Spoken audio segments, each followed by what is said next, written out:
Renungan harian ini diadaptasi dari buku renungan harian Start Bina Warga GKI. Shalom teman-teman, lilin kecil hari ini tentang Santo Agustinus dari Roma 13 ayat 11 sampai 14. Sebelumnya, mari kita berdoa. Tuhan Yesus, terima kasih untuk hari yang baru. Kami akan belajar tentang perubahan seorang yang berandalan menjadi seorang yang sungguh-sungguh belajar firman Tuhan dan menemukan kedamaian. Kami juga mau terus belajar firman Tuhan dan lebih dekat kepadamu ya Tuhan. Dalam nama Tuhan Yesus kami berdoa. Amin. Ambillah dan bacalah. Suara anak menyanyi di taman. Aurelius Agustinus tersentak. Dan ia mengambil Alkitab dan membukanya.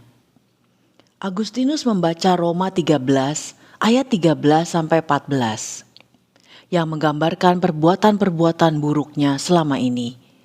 Agustinus adalah seorang terpelajar.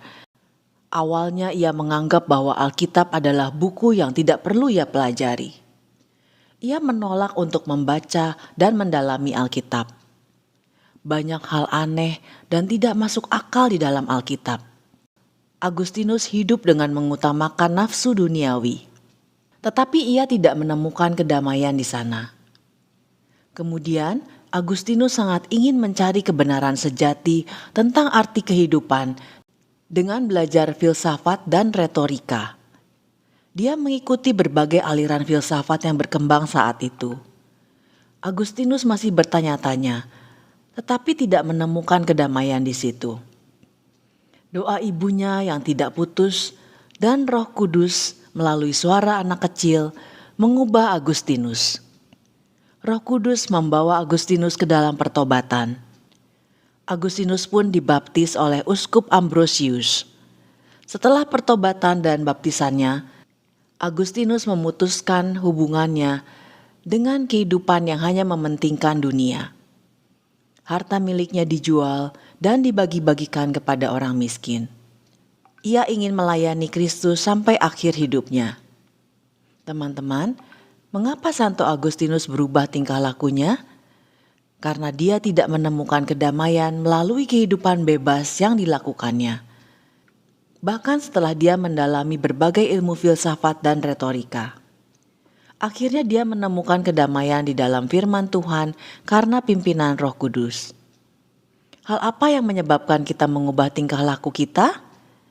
Bisa dari nasihat orang tua, diingatkan teman, mendengar ajaran firman Tuhan dari guru sekolah minggu, membaca firman Tuhan, rajin berdoa, dan melalui pekerjaan Roh Kudus.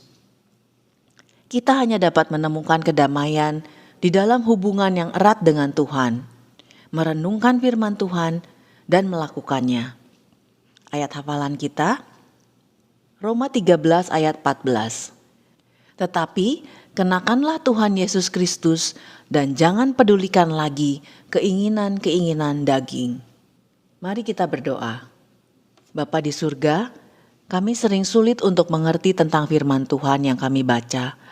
Ajar kami untuk memahami firman Tuhan itu dengan pertolongan Roh Kudus, sehingga kebenaran Tuhan mengubah hidup kami untuk melakukan kehendak Tuhan. Terima kasih ya Tuhan. Dalam nama Tuhan Yesus kami berdoa. Amin. Saya perlu bimbingan Roh Kudus untuk mengerti firman Tuhan. Sampai jumpa lagi teman-teman. Tuhan Yesus memberkati.